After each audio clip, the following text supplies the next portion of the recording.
Բարելույս Հայաստան, բարելույս հայ ազգ։ Ես Արտուր Ֆարմանյանն եմ, Հայաստանի ժողովրդական կոմունիստական կուսակցության ղեկավարը։ Սիրելի բարեկամներ, այսօր թողարկման մեջ կլինի գրեթե շարունակությունը նախորդ օրերի, բայց սկսենք երևի մեր հայ սպորտսմեններից, ովքեր որ մասնակցություն են ունեցել չարաբաստիկ երկրում Ադրբեջանում։ Ուզում եմ շնորհավորեմ մեր մարզիկներին, մեր սպորտսմեններին բարձր ռեզուլտատով եւ հաջողություններով։ Բացի դա, ուզում եմ հարց տամ Նիկոլ Փաշինյանին։ Նիկոլ Փաշինյան, բա այդ խաղաղության գնացող Ադրբեջանում ինչու են վիրավորական բառեր հնչում մեր սպորտսմենների հասցեին, ինչու են սուլում, ինչու են պրովոկացիոն բաներ գոռում։ Իսկ եթե դուք ասեք, դե ժողովուրդը ինչ անի, մյուսը ինչ անի, ուրեմն խաղաղությունը սկսում է ժողովրդից, Նիկոլ Փաշինյան, ոչ թե ձեր տված խոստումներից Իլխամ Ալիևին։ Իսկ Իլխամ Ալիևի պետությունը բեղերով տարրական ոչնչության երկրում կա դիկտատուրա։ Եթե այդ դիկտատորը ուզենա խաղաղություն, ապա նման բաները կկասեցվեն։ Անենց որ մի հատ sense մտածի։ Հիմա էսի կարճ մեջ բերում, սիրելի բարեկամներ։ Հիմա եկեք տեսնենք այս տեսահոլովակը ինչ է ասում մյուս բարեկամը Նիկոլ Փաշինյանի Էրդոգանը եւ մի հայտնի ռուս բլոգեր կա, որը որ մեջբերում է վերում ադրբեջանցիների պատասխանը Ամերիկայի Միացյալ Նահանգների։ Խնդրեմ այս երկու տեսահոլովակը։ От Ближнего Востока до Балкан, от Кавказа до Африки, угнетенные и обездоленные с большой надеждой взирают на Турцию. Мы, с дозволения Аллаха, не уступим тем, кто задействует всевозможные грязные сценарии, чтобы лишить их этой надежды. Мы будем едины, будем вместе, будем одним сердцем, одним голосом, одним дыханием. Будем любить друг друга ради Аллаха и вместе построим великую и сильную Турцию, где на каждом клочке земли царят мир, спокойствие и... Кстати, в ответ на заявление Конгресса США Азербайджан сказал очень замечательную фразу, которую нужно услышать не только армянам, но и нашим российским политикам, которые бьются за Азербайджан. Он сказал: делайте снова Америку великой, не надо делать Армению снова великой. Это показатель не только того, что никакой дружбы между Азербайджаном и Арменией не существует и в принципе быть не может, они не хотят величия Армении,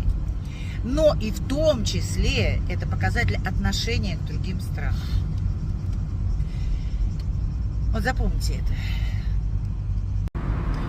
Добрый день, мои дорогие. Ադրբեջանցիները հրաժարվում են ապրել օկուպացված Արցախում։ Ադրբեջանի նախագահը նրանց հետ խոսում է սպառնալիքի լեզվով։ Կզրկվեն նպաստից, եթե Արցախում չապրեն։ Ղարաբաղում եւ հարակից տարածքներում մեծ թափով շինարարական աշխատանքներ են ընթանում։ Ադրբեջանը բավական մեծ գումարներ է ծախսում այնտեղ հնարավորինս շուտ վերաբնակեցնելու համար, որպեսզի հետագայում որևէ խնդիր չառաջանա Հայաստանի հետ, այսինքն եթե նույնիսկ պատերազմական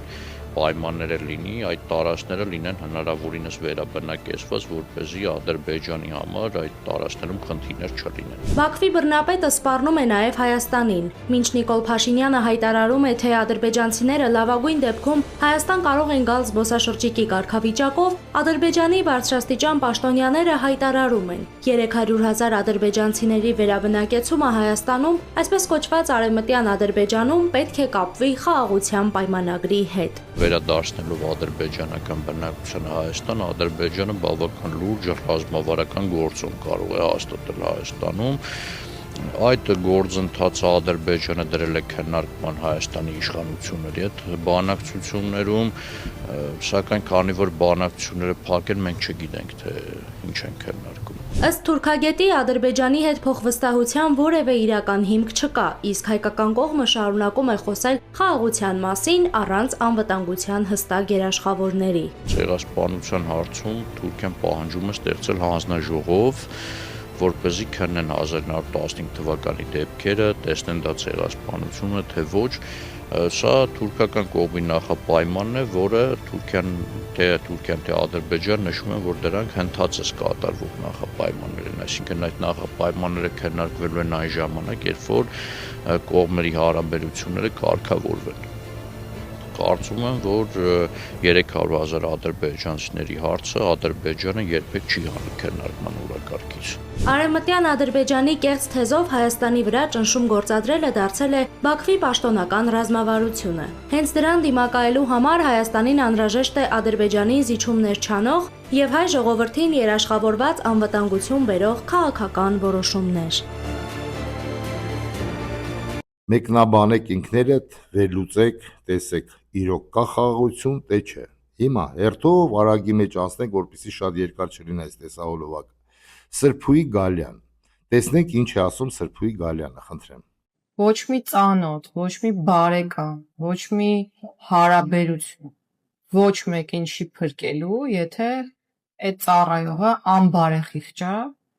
որ օղակում էլ ուզում է այդ ծառայողը լինի, ուզում է լինի, չգիտեմ, ամենաբարձր պաշտոն զբաղեցնող անձը, ուզում է լինի ամենացածր պաշտոն զբաղեցնող անձը։ Ես ուզում եմ, որ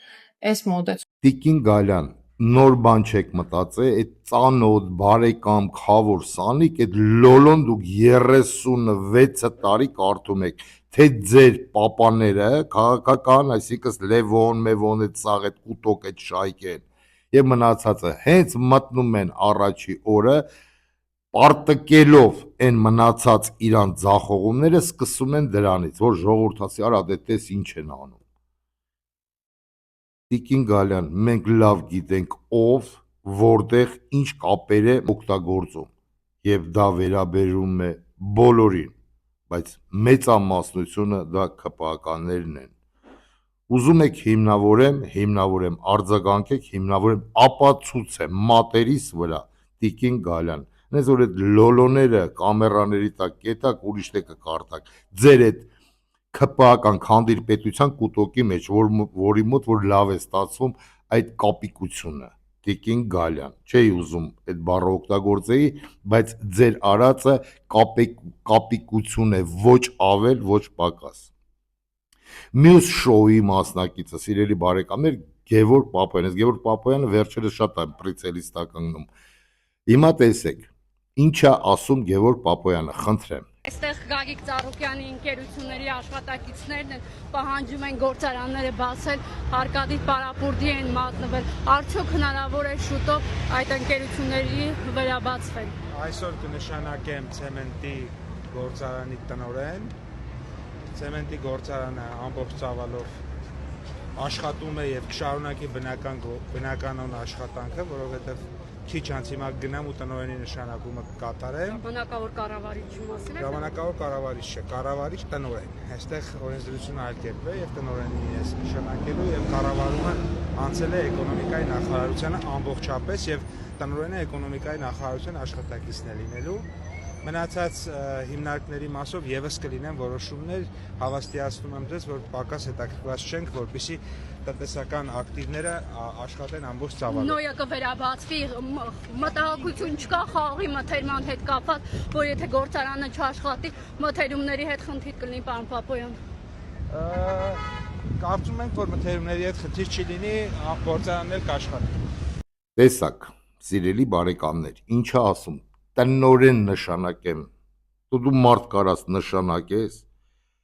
դու սուտասան ես, հերթական սուտասանը ԿՊԱ-ական։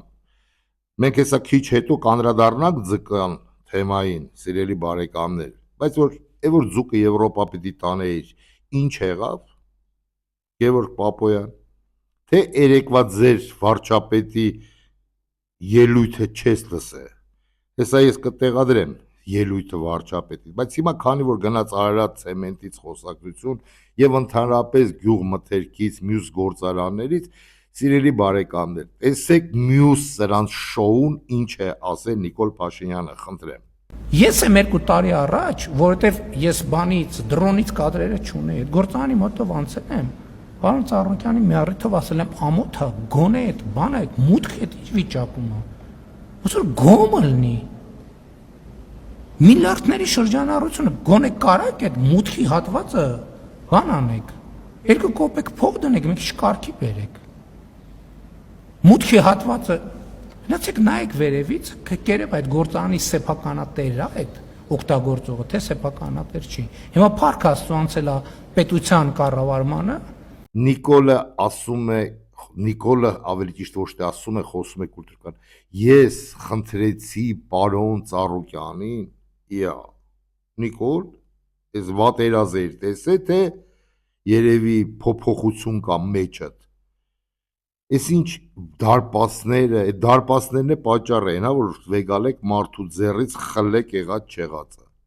Բայց չէ որ մի 15 օր առաջ դու էիր ասում, որ ասել եմ բոմժ եմ շինելու եմ բոմժ բոլորին։ Բայց գլխավորը մոռանում ես ասես, որ դու հայ ազգին ես բոմժ շինում, Նիկոլ Փաշինյան։ Հիմա տեսնենք խոսքը, որ գնաց Նիկոլ Փաշինյանից, մանրից անցնենք բուն թեմայի։ Ուրեմն խոսակցություններ են պատտվում եւ ոչ առանց հիմքերի, որ Հայաստանը ուզում է Ռուսաստանի Դաշնության դեմ մտցնի վիզովի ռեժիմ։ Տուրիստներ, որ Ռուսաստանից գալիս էին, ստեղել մեր սիրելի հպարտ քաղաքացիները քանդերում, վերջի տրուսիկի ռեզինը հանում տուրիստներին ճամփոյներում, այդ շեմն էլ է փագում Նիկոլ Փաշինյանը։ Հիմա տեսնենք այս տեսահոլովակները, այնուհետև ես կմեկնաբանեմ։ Եվ ամենագլխավորը, այդ ամեն ինչը գալիս է Եվրոպայից։ Ռուսաստանի քաղաքացիների համար Հայաստանում կարող են վիզաներ մտցնել Եվրոպական միություն հնարավոր մուտքի պատճառով։ Եվրոպան նորից ցանկանում է վնասել Հայաստանին։ Ռուսաստանի քաղաքացիների համար վիզաներ մտցնելու գաղափարը հարված է մեր տնտեսությանը, չէ՞ որ Հայաստանը հսկայական գումարներ է վաստակում ռուսաստանցի զբոսաշրջիկների հաշվին։ Չնայած դրան եվրոպական իշխանությունները պնդելու են դա, հայտարարել է Եվրապատգամավոր Ֆերնան Կարտայզերը։ Նիկոլ Փաշինյան, եվրոպացիներն են ասում վիզա մտցրա։ Հա։ Իսկ հիմա տեսնենք, թե Ռուսաստանը ինչ հակառակ բան է ասում, սիրելի բարեկամներ, խնդրեմ։ Мы должны всеми силами предотвратить отток граждан, которые намерились поднимать экономику недружественных нам стран. И их совсем не интересует наша экономика. Это очень непатриотично. Нам не нужны россияне в Ереване. Нам нужны патриоты на фронте. Լսեցիք ինքներդ ինչ է ասում այս տիկինը, չեմ ճանաչում, բայց գիտեմ որ պաշտոնատար անձ ասում է բիզնեսը Հայաստանում պետք է չաշխատի, ռուս բիզնեսի մասին է խոսքը։ Թե չէ նրանք պատրիոտ չեն։ Իսկ մեր որոշ գլուխներ, տաք գլուխներ, որոնք որ չգիտեն ինչ են խոսում, չեմ ուզում դիտմամբ իրանց անունը տան, որ իրանց լավ չզգան, ասում են դե որ ռուսի հետ պատերազմ, ուրեմն պատերազմ, այ հոգնածներ, ում հետ պատերազմ, երկու հոգի մարդը մնաց հետել եք ուզում ոչնչացնեք, էտա ձեր նպատակը, հա, սիրելի բարեկամներ, հիմա Նիկոլ Փաշինյանին հարց է տալիս լրագրողը, որ ռուսները հանձնեցին Արցախը։ Նիկոլ Փաշինյանը պատասխանում է, դե ես բազմաթիվ անգամ դրա մասին խոսացել եմ, համացանցերում կա, որպեսզի չասեն լկտիս, ու դա խնդրեմ այս տեսահոլովակը։ Դուք կրկին ասացիք, որ ռուս խաղաղապահներն են Արցախը հանձնել, խնդրում եմ հստակեցնել, երբ են հանձնել, այն ժամանակ, երբ դուք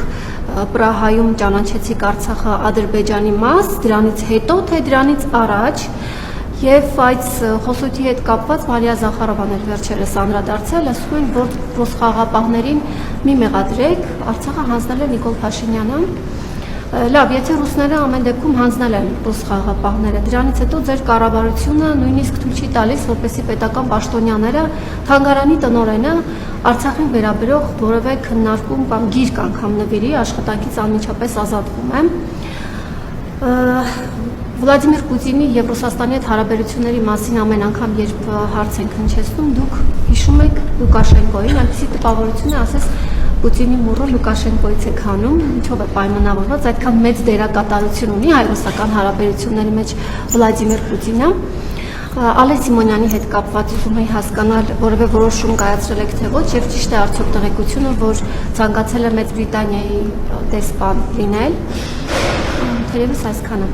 Ոչ ճիշտ չի տեղեկությունը, ես մուռ չունեմ, որ հանեմ,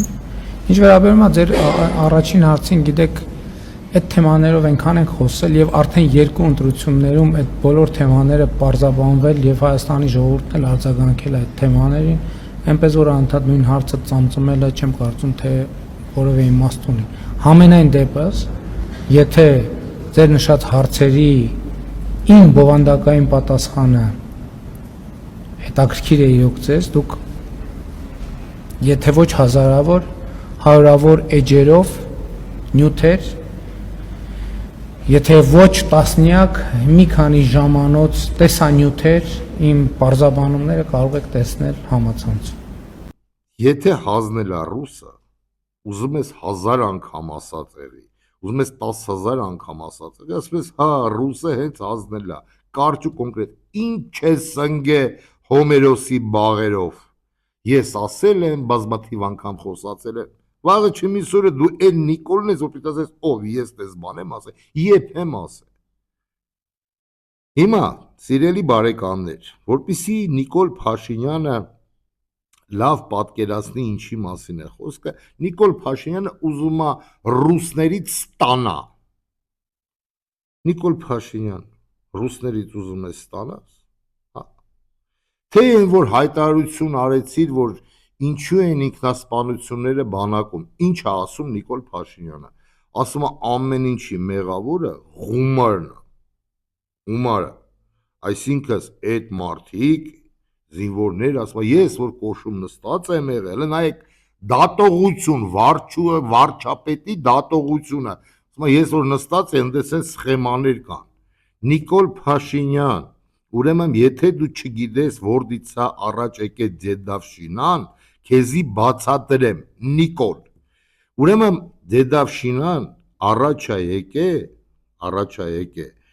Խրուշչովյան տարիներին, Բրեժնևյան տարիներին ավելի շատ զարգացում է ստացել, քանի որ Ստալինյան տարիներին Յոսիֆ Վիսարիոնովիչի ժամանակ կալանավորները չեն ծառայել բանակում, իսկ հետո միտոմ սուտի կիսա կոմունիստ, կիսա դեմոկրատ Խրուշչովը ասեց, որ ոչինչ, դատված մարդիկ կարող են ծառայել, ու եւ այդ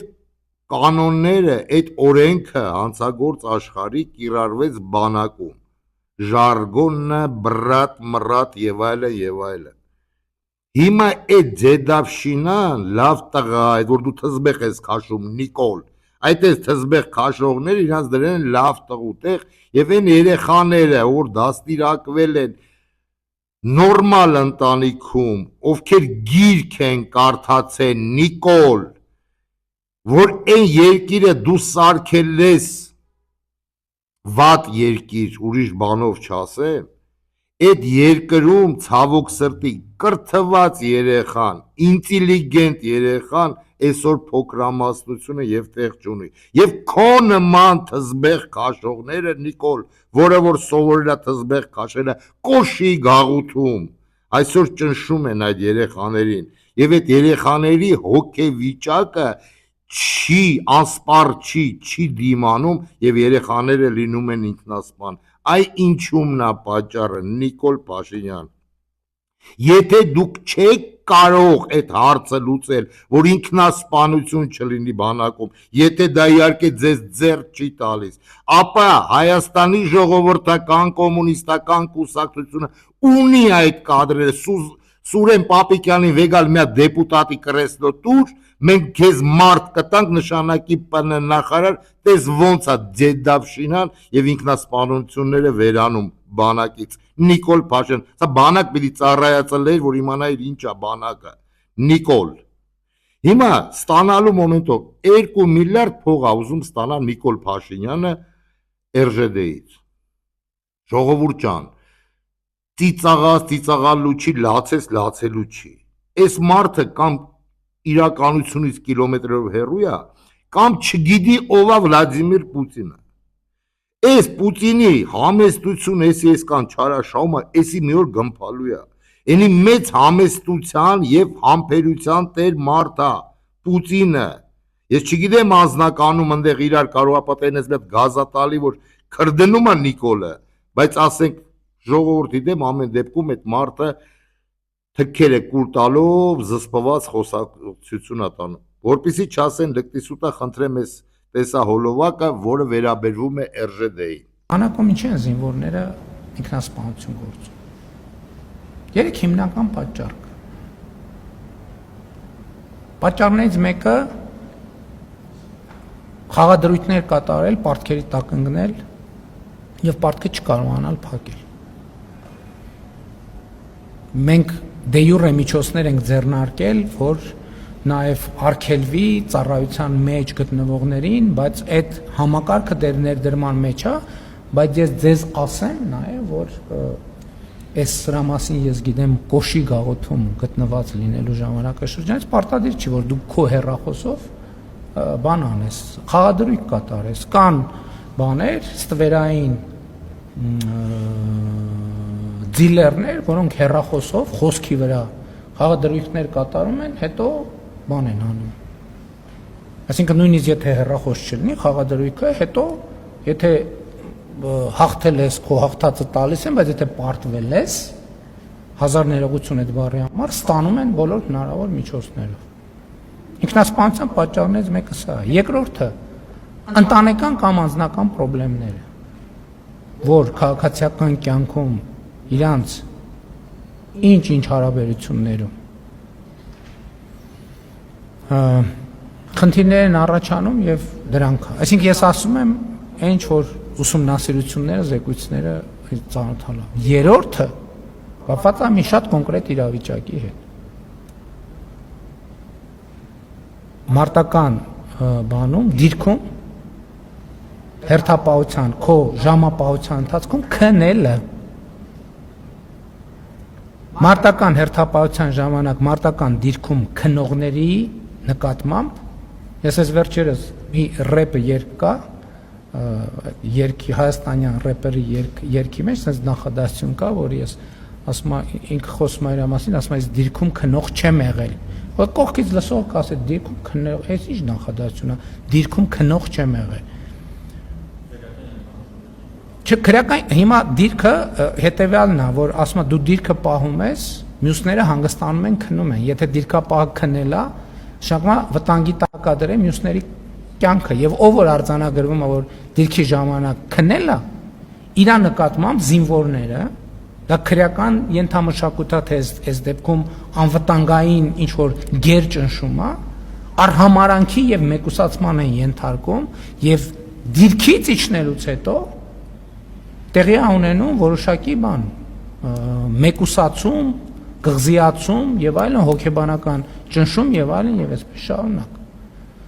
Այս երեքն են բանակում ինքնասպանությունների հիմնական պատճառը։ Եվ ուզում եմ ասել, որ անձնական, այդ որ ասում են քրեական ենթամշակույթ, տեսեք, շատ դեպքերում մենք վերնագիրը դնում ենք, տենց ասում ենք քրեական, չենք խորանում, դա ինչ նշանակում գործնականում հասկանում եք։ Բանակում 85-90% ինքնասպանությունների դեպքերը կապված են այս 3 իրավիճակների հետ։ Армения может потребовать от России до $2 миллиардов в год за аренду своей железнодорожной инфраструктуры. Премьер-министр Армении Никол Пашинян заявил, что Ереван готов добиваться пересмотра условий концессии Южно-Кавказской железной дороги, которая является дочерней компанией РЖД. По его словам, власти намерены сначала попытаться решить вопрос путем переговоров с российской стороной. Если договориться не удастся, Армения не исключает обращение в международный арбитраж. Пашинян подчеркнул, что железная дорога является собственностью Республики Армения, а государство вправе самостоятельно определять условия ее использования. Кроме того, премьер допустил возможность предъявления концессионеру новых финансовых требований. По его словам, государство может начать требовать до $2 миллиардов в год за то, за что ранее на протяжении многих лет не взимало плату. При этом Пашинян не уточнил, о каких именно платежах идет речь. Такой вариант не приписывает Пашиняну слов, которых он не говорил, и специально добавляет оговорку «не уточнил, о каких именно платежах идет речь», поскольку в его заявлении эта часть действительно осталась без конкретизации. Սիրելի բարեկամներ, վերջում ուրեմն տեսնենք ինչա ասե Նիկոլ Փաշինյանը ձկնաբույծերի վերաբերյալ, Հայաստանի ձկների վերաբերյալ։ Խնդրեմ այս տեսահոլովակները երկուս եւ այնուհետեւ ես կմեկնաբանեմ եւ բան ունեմ ասելու Նիկոլ քեզ քո կյանքից Նիկոլ։ Խնդրեմ այս տեսահոլովակները։ Եվրոպական մի քանի երկրներ հայտարարել են, որ չեն պատրաստվում Հայաստանին արտոնություններ տալ իրենց շուկաներում։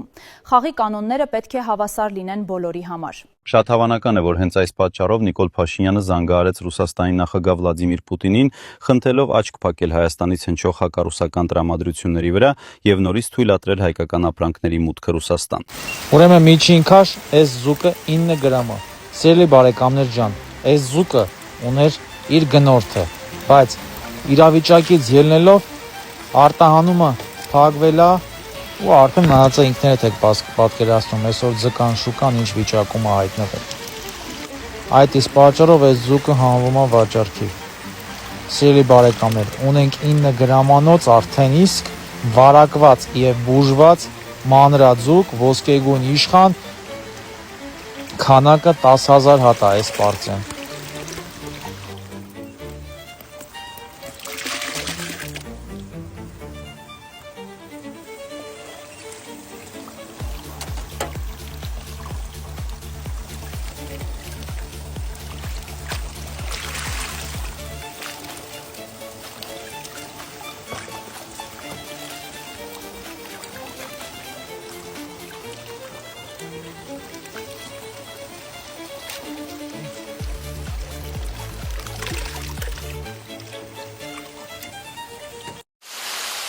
Արարատի ու Արմավիրի ձկնաբույծները պետական աջակցություն կստանան։ Իշխանի եւ թառափի բուծմամբ, ինչպես նաեւ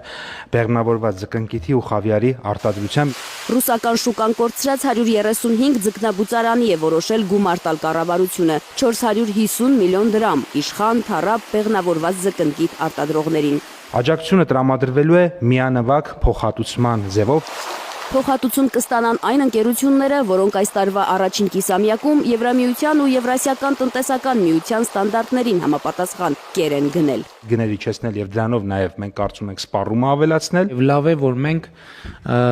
այս իրավիճակում մեր տնտեսության տարբեր ճյուղերին աջակցում ենք։ Լավ է, բայց ես հարցեր ունեմ։ Բայց մեզ պետք է ձկնաբուծությունը։ Ես խնդրել էի Պեկին, ինձ հետաքրքիր է օրինակ ոլորտը ինչքան հարկ է գեներացնում։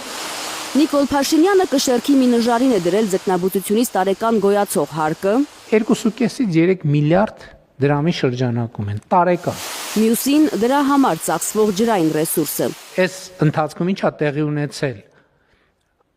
անգին մի ռեսուրսի արտեզյան ջրավազանի հետ Ձկնաբուծության համար աննախադեպ քանակի անգին ռեսուրս արտեզյան ջուր ենք ծախսել։ Ջուր եմ պահանջում, բայց ըստ Փաշինյանի դրան համարժեք եկամուտ չենք ստացել։ Կամ ստեղ ահավոր մեծ ստվեր կա, մենք այս ստվերի հետևից պետքա գնանք,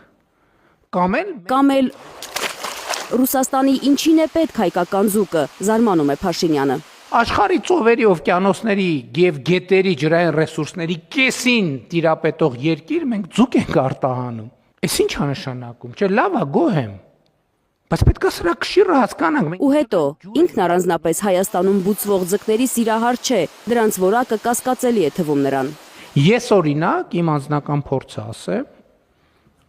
կրքեր կբորբոքեմ դրանով, բայց վաղուց այդ աճեցված ձուկ չեմ օգտագործում։ Սկանդալային խոստովանությունը գերեզմանակար է, որը վարչապետը դրեց հայկական ձկնարտադրության վրա, ահազանգում են արտադրողների ու սպառողների իրավունքների պաշտպանները։ Ինչ ուզում է լինի, երկրում կան մարդիկ, ովքեր կասեն, եթե վարչապետը չի ուտում, մի բան գիտի, որ չի ուտում, մենք էլ չուտենք, ուրեմն հաստատ մի խնդիր կա։ Փաշինյանը մեկ նախադասությամբ հարվածեց հայկական արտադրության ձկնամթերքի թե ներքին, թե արտաքին սպառմանը։ Նկատում է իրազեկ եւ պաշտպանված սպառող հասարակական կազմակերպության նախագահ Բաբկեն Պիպոյանը։ Եթե մինչև հիմա 1% հույս կար, որ ռուսական շուկայից զրկված հայկական ապրանքը կարող է հայտնվել եվրոպական խանութներում, Փաշինյանը այդ հույսն էլ թաղեց։ Այլևս ներմուծող երկրներն իմանում են, որ Հայաստանից արտահանվում է այնպիսի որակի ձուկ, որը իրենք չեն սպառում։ Մի վնասիր սկզբունքն է խախտել կառավարության ղեկավարը, եթե անգամ նրա բարձրացրած հարցի մեջ ռացիոնալության հատիկ կա, նկատում է Պիպոյանը։ Հա, քանակը նվազեց։ Եվ հետո, ով է պատասխանատու երկրում անորակ ապրանքի համար։ Վերջը չպետք է մոռանանք, որ մենք գործ չունենք մեկ ժամվա կամ մեկ օրվա կառավարության հետ։ Մենք վատ արտադրողներ ունենք, բայց այդ վատ արտադրողների գործունեությունը պետք է անդրադարձ կատարվեր ոչ թե այսօր, այլ 8 տարի ուր էին։ Ներողություն, եթե դու ունես վատ արտադրող, Նորմալ է, մի անգամ ասում ես, հետո ունես ինձ անվտանգության տեսչական մարմին, որ պետքա գնա այդ վատ արտադրության գործունեությամբ զբաղվի։ Հիմա երբ որ դու նորից ասում ես այդ խնդիրն ունես, դա նշանակում է որ ստեսորեն հիմնարկներ չունես, դու ունես վատ արտադրող, ունես վատ վերահսկող, եթե դու ունես վատ արտադրող, վատ վերահսկող ու այդ ամեն ինչը քո կառավարման ներքո է, հետո վատ կառավարիչն էլ դու ես։ Մարդիկ գալիս են մեր մոտ, կառավարության մոտ ցույց են անում։ Փաշինյանը համաձայն չէ։ Մենք էլ կարանք ավելի հաճախ գնանք իրանց մոտ։ Ձուկ բուծողն է մեղավոր իր ապրանքի որակի համար։ Ու շատ էլ լավ է, որ Ռուսաստանը փակել է ճանապարհը հայ արտադրողի առաջ։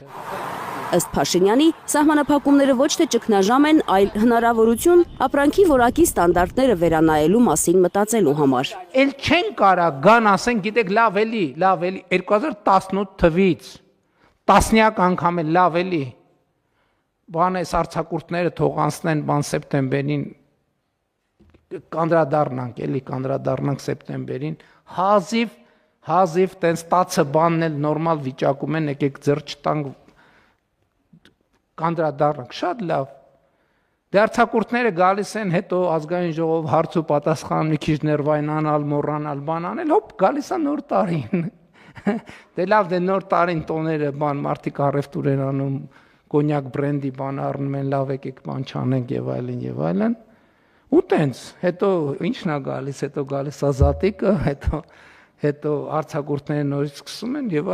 այլն Եվ ուրեմն քանի կոպեկ արժի կառավարության աջակցությունը Բաբկեն Պիպոյանի կարծիքով դա պարզապես փողի վատնում է անարդյունավետ ծախս Ուղղակի ասում ենք փողն վառում ինչա նշանակում մեր ապրանքը վատնա մենք իրան փող ենք տալիս Աղքատության համար աղքատն է մեղավոր, ձմռանը մրսելու համար թոշակառուն, ռուսական շուկան կորցնելու համար ծաղիկ, ձուկ, լոլիկ արտադրողը, քաղաքացիներն ապշած են։ Փաշինյանին մանդատ են տվել, որ իրենց խնդիրները լուծի, թե խնդիրներ ստեղծի ու դրա համար մեղավոր նշանակի իրենց սովորական քաղաքացիներին։ Թերեզա Կադաևչյան, Արմեն Ապրեսյան, Հայլուր։ Սիրելի բարեկամներ, տեսակ ինչ ասում Նիկոլ Փաշինյանը, որ ինքը չի կերել ձուկ, չի ուտում ձուկ, հայկական իշխան չի ուտում։ Հիմա, ուրեմն տեսեք, հիշեք էսի, հեսա դրան կանրադառնա։ Ուրեմն Նիկոլ Փաշինյանը ոչնչացնում է Հայաստանի Հանրապետությունը բառից բուն իմաստով, հիշեցնեմ ինչի համար։ Հայկական կոնյակը, որը աշխարհով մեկ մեծ համբավ ունի եւ լավ համբավ ունի, ամիսներ առաջ ասեց որ չայով եմ բացում ես են անում, պետք է այդ կանյակ, հետո իդեպ տեսա հոլովակի մեջ չէ, սկզբից ասեց կանյակ, հետո ասեց բրենդի, եվրոպացիներ են ասել կանյակ անունը չօգտագործես Նիկոլ, հա, ոնց որ թուրքերն ասում են Ղարաբաղ կասես, Արցախ չասես, եթե կասես, ըստեղ է կոնյակը չեն թույլ տալի ասես, հա Նիկոլ, սովետի վաղտով եղել է կոնյակ է մնալու է, բրենդին կետաս քո այդ մակարոն ընկերոջը կասես, մակարոնին կասես, որ իրանցը բրենդի է, հաստատ։ Երկրորդը, այսօր մի քիչ ոգևորված եմ, կներեք սիրելի բարեկամներ, կան որ էսի արդեն լրիվա, տավե իրան անց է, գծերը չէ, իրանը անց է։ Հիմա տեսեք, վերջում ինչ արեց, նոր ասված ձուկը մեզի պետք չի, կոնյակը պետք չի, Նիկոլ, այն սարն է մեզի պետք չի, չէ որ վրեն ձունա, ում ա պետք է սարը, Նիկոլ, ում ա պետք, մարդ մեկ անդե չի հետում, չի ապրում, տուր, բիրիկ տուր, իսկ ես հիմա ասեմ Նիկոլ Փաշինյանը, ինչի է այս ամենը անում, հիմա տեսեք, Նիկոլ Փաշինյան, հիմա բան եմ ասում, որ կատարվել է քո հետ, Նիկոլ, Իջևան քաղաք, կենտրոն, շուկայի մոտ կար, հիմա է երևի կա մի հատ մեծ խանութ ձկան, հո հայրենիքից եմ խոսում, Իջևանից, տարիներ առաջ, երբ որ դու դեր պատգամավոր էիր ընդդիմություն միտում, Զատիկի օրը մի առաջատար ձկնաբույծի ես մոտիկանում, ասում ես Զատիկի համար ձուկապետ ձուկ գոյություն չունի։ Եվ այդտեղ դու ասես, որ ձուկը դու շատ ես սիրում։ Ձուկը ճանապարհին է եղել, դու երկար ժամանակ սպասել ես այդ ձկանը, Նիկոլ, եւ առել ես ինչ, առել ես մի հատ ստերլետ, 3 հատ իշխան, որտեղ որ այդ բերող վարորդը մաքրել է այդ ձուկը, իսկ ձկանտերը քեզ խնդրել է, որ Մի երկու խոսք ասես, որ նալոգները պակասացնեն, էս անեն ձկնաբույծությունը դա լավ գործ է, Հայաստանի բյուջետ փողեր ա բերում, ինչին դու ասել ես Նիկոլ, դու կաջակցես անպայման, քանի որ դու լավ գիտակցում ես, դա ինչ պլյուս է Հայաստանի Հանրապետությանը, բայց մի խնդրանք էլ դու ունես, որպեսզի այդ ձկնաբույծը տարածի իրենց ոլորտում, որ կա մի հիանալի ազնվորություն, որի անունն է Նիկոլ Փաշինյան, որը ժողովրդավար է եւ որը պայքարում է իրենց համար եւ այս հարցը անպայման կբարձրաձայնի։ Ոնց որ այն տատիկ պապիկների ցուցակներից էր խոսում Նիկոլ։ Եվ այդ ձուկը մաքրում են, մարդիկ քեզ տալիս են, դու գնում ես երջանիկ։ Եվ հիմա, սիրելի բարեկամներ, ընտրություններից առաջ ես հանդիպում եմ ունեցել բազմաթիվ ոլորտների բիզնեսի մարդկանց հետ եւ ուզում եմ ասեմ եւ շնորհավոր եմ ձկնաբույծեր ձեզ, որ դուք բոլորդ գոռով եք Նիկոլ։ Արեց Նիկոլը, բայց ես ձեզ ասում էի, չէ, Նիկոլը գցում է բոլորին, նաեւ իրեն մտերիմներին։ Ալեն Սիմոնյանը ձեզի վառ օրինակ։ Հիմա դուք պիտի բանանեք, դե գնացեք ընտրեք հիմա։ Դուք, մյուս գյուղացիները, մեր գյուղի ժողովուրդը, ծաղիկ ծախողները, կարտոշկա ծախողները, անասուն պահողները, կատնամտեր կարտադրողները, գնացեք։ Ինքը ձեզ սիրում է, ինքը հպարտանում է ձեզանով։ Իսկ ես ձեզ պատճառ ասեմ իսկական պատճառն է նա, որ Ադրբեջանում, չեմ ասում ըստ օդում պտտվող լուրերը Մոսկվայից, որ արդեն Ադրբեջանը սկսում է արտահանել իրենց իշխանը, եւ ինչպես մենք բոլորս գիտենք, Ադրբեջանը եւ ոչ ինչու նաեւ Թուրքիան ունի մեծ ջրի խնդիրներ, այդ ջուրը ուզում ես տաս Նիկոլ, ոնց որ RЖD-ի այդ երկաթգիծը թուրքերին ու ադրբեջանցիներին, հա, էսի հելը բանը, զակուսկու դիսերտի տեղ ես տալի, հա, էսի թող մի հատ հելը ծամեն, մինչև անկլավներին կվերադառնանք, էդ է ուզածդ Նիկոլ, հա, ժողովուրդ, ուշքի եկեք, ես ասել եմ, Կիրակի օրվանից կախված է մեր հանրահավաքը օպերայի հայաթում թե չէ։ Հիմա տեսնեմ մեր սիրելի գյուղացիներ ջան, քանի հոգիա ձեզանից գալու, որովհետև մենք նաև բարձրաձայնելու ենք ձեր խնդիրը։ Տեսնենք քանի հոգի ձկնաբույծերից են գալի։ Ձեր խնդրի մասին այսօր Հայաստանի ժողովրդական կոմունիստական կուսակցությունն է խոսում մենակ, ուրիշ մարդ չի խոսում։ Կողքից ես որ խոսքի չիմանայի ինքսից, կմտածեի ձկան ֆերմ եք ունեն։ Բայց սիրտս ցավում է, ինչի համար է ցավում։ Հələ սրա ասածը նայեք, ինչ է ասում։ Ասում է, այդ ձուկը ուտելու չի, ինչի, էս ինչ է խոսում։ Այն որ ասում է տնից որ թշնամին չլի, թշնամին կռշից քելի, այս պատմությունն է։ Վաղը չմիսոր այդ ռուսները Նիկոլ ասելու են ձեր վարչապետն ասել որ այդ ուտելու բան չի։ Էս ինչ քանդել ես քանդում երկիրը Նիկոլ։ Ոնց են տանում, ոնց են հազնում, ինչ են անում, փողը բերում մտցնում են, ասում է բյուջեն հաշվել ենք այդ կաններ ձեռ չի տալ դրանց տված փողերը։ Իա։ Բայց մարդիկ, հազարավոր մարդիկ, որ աշխատում են, տուն տեղ են պահում, Նիկոլ, դու դրա մասին չես մտածում։ Նիկոլ իմ մոտ, ես որ բիզնեսի մարդ եմ եղել, եթե աշխատել է ենթադրենք 10 հոգի, ես միշտ մտածել եմ հետևյալ, ես չեմ մտածել 10 հոգու հարց ես, մտածել եմ կակ մինիմում 40 հոգի, քանի որ յուրաքանչյուր ընտանիք բաղկացած է 4 մարդուց։ Որ այդ 40 մարդուն այսօր ինչ գործողություններ պետք է անեմ, որ այդ 40 մարդը ձմեռը հաց ուտի։ Էս ինչ ես անում, այ ախպեր։ Էս ինչ քանդել ես, քանդում ես երկիրը, հողերը տալիս ես, ժողովրդին կոտորում ես, հիմա բիզնեսն ես անցել ես բիզնեսին։ Թե կարող է պատահի ուրիշ նպատակներ կան, էս էլ է պետք հանձնել թուրքերին։ Ժողովուրդ ջան, հայ ազգ ջան, ուշադիր լսեք ինչ եմ ասում ես, ուշադիր լսեք, Այս մարդը հիմա ազգը ուրախացել է, հրաժարական է տվել Նիկոլը։ Դե բնական է, դե ասենք բոլորին չեմ կարա բացատրեմ, սիրելի բարեկամներ, ուզում եմ բացատրեմ ձեզ, որ դուք հասկանաք, Նիկոլ Փաշինյանը դա պիտի տար հրաժարական։ Ինչի համար օրենքն է այդպես հրաժարական տալիս են։ Դուք էլ ձայները տվեցիք, մեծամասնություն հավաքեց Նիկոլ Փաշինյանը, այս իրանք իրաց մեծամասնությունով կվերարտադրեն Նիկոլ Փաշինյանին եւ Նիկոլ Փաշինյանին կվայելեք եւս 5 տարի։ Ձգներ, մկներ, սա ամեն ինչ կփագի։ Ինքը 5 տարի չի ձգի, իրան կար ժամանակ է պետք։ 25 թիվ ուղակի հերիք չարեց, որ ինքը ամեն ինչ ավարտեր։ Եթե ինքը ամեն ինչ ավարտեր 25 թվին, ինքը 26 թվին ընտրության չերը գնա։ Հիմա էլ ինձ ձև բացադրեմ, որ ձեր ուղեղը մտնի։ Կներեք այս իմ վատ վիճակի համար։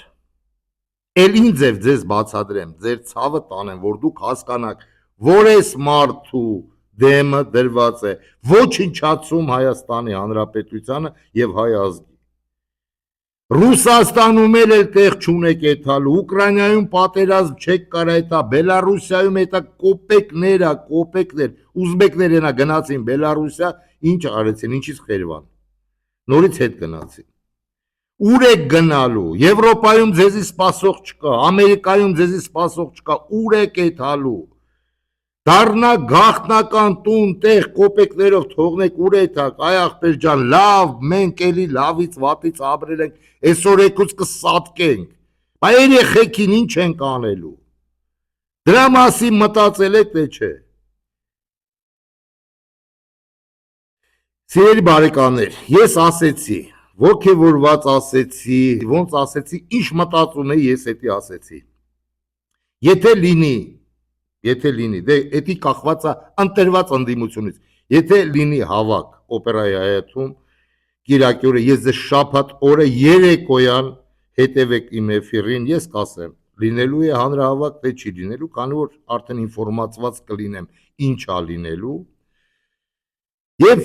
ինչպես միշտ մեր կոմունիստական ռուբրիկան հիմա խնդրեմ տեսնենք, որպեսզի մի հատ թարմացնենք, ժողովուրդ ինչ ենք կորցրել, ինչ ենք մանգալի։ Խնդրեմ այս տեսահոլովակները։ Как Сталин предсказал развал Советского Союза? Только после смерти Сталина стало понятно, что многим его словам суждено было сбыться. Кто-то считал его кровавым тираном, а кто-то прозорливым и дальновидным политиком. В пользу последнего говорят его слова, которые он произнес в 1939 году, беседуя с государственной деятельницей и дипломатом Александрой Калантай. В той беседе Сталин довольно точно предсказал будущее России. Вот его слова: «Мир всеми силами будет стремиться уничтожить наш союз, чтобы Россия больше никогда не могла подняться. Сила СССР в дружбе народов. Острие борьбы будет направлено прежде всего на разрыв этой дружбы, на отрыв окраин от России. Запад уделяет самое пристальное внимание к развалу нашей державы». 3 других его предсказания касаются того, что происходит прямо сейчас. Возможно, поэтому о них стараются молчать.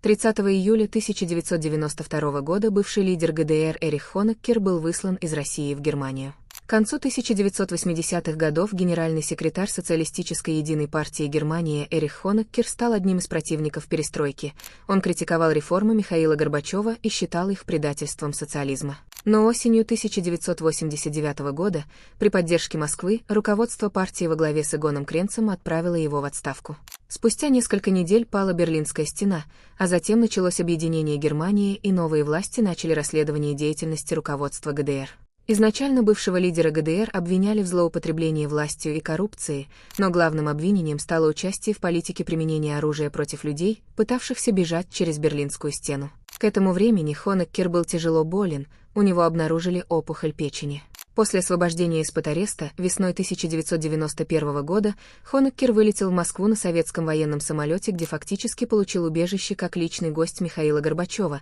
но официальной причиной было лечение, организованное по линии Министерства обороны СССР. После распада Советского Союза новое российское руководство во главе с Борисом Ельциным стремилось сохранить хорошие отношения с Объединенной Германией, а немецкие власти настойчиво требовали выдачи бывшего лидера ГДР. В декабре 1991 года Хонеккер вместе с супругой укрылся в посольстве Чили в Москве. Более 7 месяцев он жил на территории дипломатической миссии. Все это время вокруг его судьбы продолжались сложные переговоры между Россией, Германией и Чили. Несмотря на предложение предоставить ему убежище в других странах, вопрос был решен в пользу Германии, и 30 июля 1992 года российские власти официально выслали его в Берлин, где он был помещен в следственный изолятор Моабит и предстал перед судом. Но судебный процесс продолжался недолго. Из-за тяжелого онкологического заболевания в начале 1993 года суд прекратил дело по гуманитарным причинам. Хонеккер был освобожден и выехал в Чили, где жила его дочь. До конца жизни он не отказался от своих политических взглядов и продолжал утверждать, что социализм остается жизнеспособной идеей,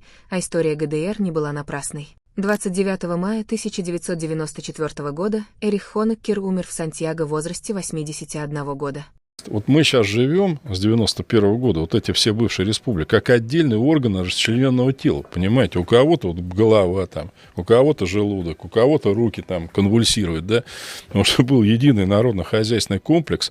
он расчленен, от этого все страдают. Ни одна из республик не достигла уровня 90-го года, понимаете, вот это даже с экономической точки зрения было бы правильно. Мне вот говорят, вот же все объединяются, там Евросоюз постоянно, причем там-то страны вообще, которые раньше друг друга мочили просто по периметру, там немцы, французы, мы-то наоборот, мы жили в одной стране сотни лет, такого опыта у них-то нет вообще, они пытаются с этим что-то сделать, у нас там все готово, и понимаете, тогда расцвет нашей страны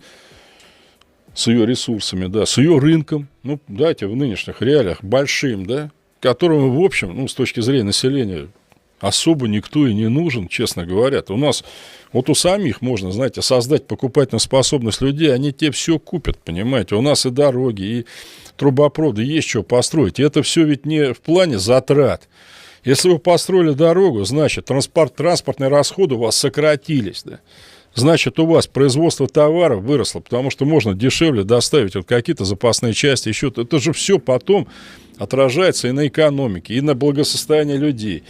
и на налоги, которые люди будут, если они платить, ну, там, ну, я понимаю, да, что-то надо платить, но что-то, не все, да. То есть мы это все можем сделать. И, как бы, современное слово, драйвером только Россия может выступить. А кто еще-то? Если сейчас, скажем, оппозиция, красная КПРФ, потому что другой оппозиции нету пока, да, может быть, она и не нужна. Если она получит либо большинство – это принятие законов. Вот у нас же есть закон о запрете блокировок. Он есть, он разработан. Просто у нас нет большинства в Государственной Думе, чтобы его принять. Но он существует. Если мы получаем большинство в Госдуме, он может быть принят там, я не знаю, вот через день, предположим. Это же не то, что какая-то комиссия будет собираться, что-то там, значит, разрабатывать. Налоги снизим на малый бизнес, конечно. Кто-то может сказать, ну вы же красные, как вот. Да я, например, свои книги продаю. Я тоже, можно сказать, что бизнесмен, понимаешь, в каком-то смысле. Ну, а что это? Продукт труда. Кто-то занимается одним, там, кто-то другим. И я абсолютно, как коммунист именно, да, считаю, что если человек работает головой, руками, работает много, я люблю таких людей, потому что сам такой, понимаете, так почему мы их должны наказывать? За что? Если они, увеличивая собственное благосостояние, честно, они еще увеличивают и совокупное благосостояние страны, что у нас становится больше средств на общее, на школы, на дороги, на больницы. Почему я, как коммунист, должен быть против этого? Я только за. Ավելացնելու բան չունեմ, հիանալի երկիրը ինչ ենք դարձրել եւ Պլատոշկինը շատ խելացի մարդ է, քեֆս բերում է մեր կոմունիստ Պլատոշկինը։ Սիրելի բարեկամներիս, վերջում, ինչպես միշտ, միասին վայելենք մի երգ եւ մեր հանգիստը գուցե գտնենք այս երգի մեջ։ Խնդրեմ։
գնացդ հեյլի լայլե լուլու ջան լե լուլու ջան հեյլի լայլե լուլու ջան ախարարատախ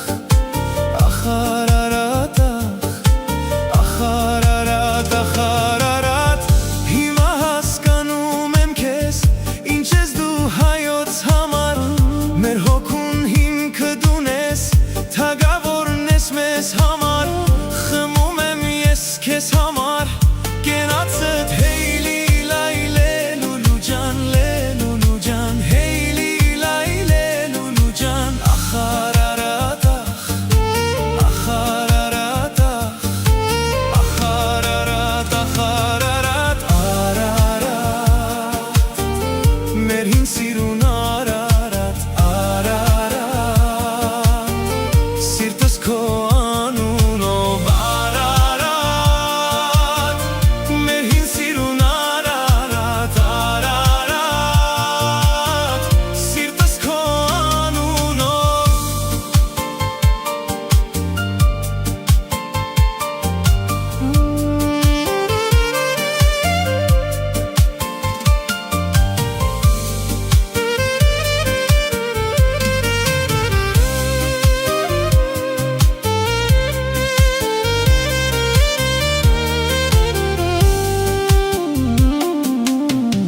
Հինգ տարի նայում եմ քեզ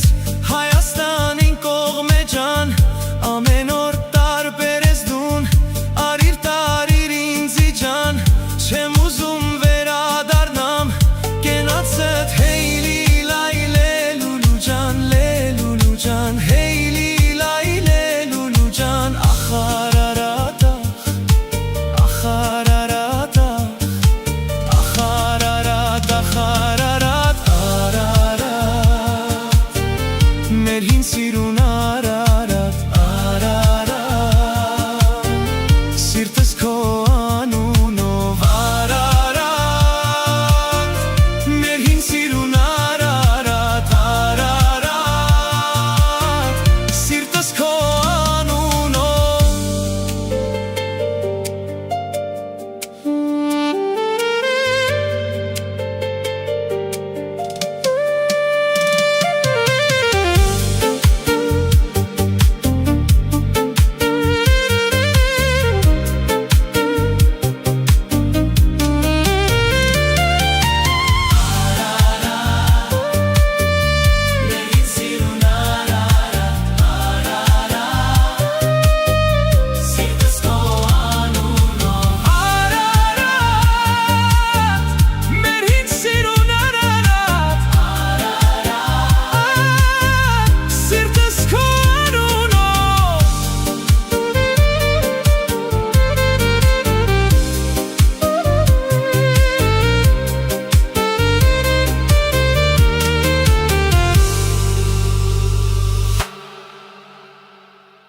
Այսօր այս կանը, ուրեմն միասին ասում ենք կեցե Հայաստանից Հանրապետությունը, կեցե հայ ազգս, կեցե հայկական սփյուռքը, կեցե հայոց առաքելական եկեղեցին, կեցե Արցախահայությունս, կեցե հայկական Արցախը Նիկոլ Փաշինյան, չես մոռանում, կեցե Ջավախկա հայությունս Նիկոլ Փաշինյան։ Եվ լավ եղեք, հույսով եմ կհանդիպենք սիրելի բարեկամներ, ստեսություն, Աստված բոլորիս պահապան։